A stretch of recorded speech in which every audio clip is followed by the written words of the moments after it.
What's going on, guys? It's your boy Miata Mike. So I'm double filming today. I'm actually putting on brand new brake rotors and pads. Full tutorial, in depth, exactly how to do it. You can be an idiot and still figure it out, just like your boy Miata Mike. So, like I said, I'm double filming today, just trying to get everything done. You know, trying to help out a lot of people because people ask me a lot of questions, and I'm like, oh, I wish I can show you. So here we go. So, starting off with the rear diffuser. Okay, that's what it looks like. Real nice. I did not paint it black. I just kind of left it, whatever, naked plastic. So here's how I put mine on. Now I got 2 screws there and there. I got a nut and a bolt, screw, nut and a bolt, screw, so on and so on. That's what that looks like. Now under the car, to make this look hella flush and really good, I made these brackets right here. There's supposedly like a parachute type effect that happens under here. It's bullshit.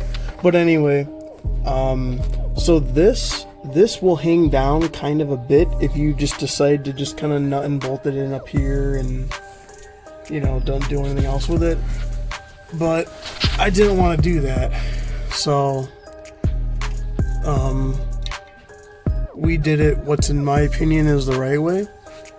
So yeah, but what you should do is you can make these brackets yourself. Go to your Menards or Home Depot, and you can buy these like thin strips of just like aluminum or steel, whatever you want really, and then just lay it down flat on the floor, like put a brick on it and then just bend it and make an L shape, how I did, and then just buy a nut and a bolt and drill out your holes, and that's pretty much how you do that.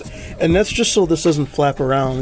I mean, this is rock solid. It's not flexing at all anymore, which is a problem. Like 99% of people have that install this. So make sure you make some L brackets just like that. It's gonna save you. Don't do it the wrong way. Do it the right way, and make sure you use nuts and bolts. So nut on the side, bolt on the outside, and that is the way it should be done. And it'll make your car look amazing. Real nice. It's all dirty. Don't mind that. But yeah, that's how you do that. Thanks for watching. Please subscribe.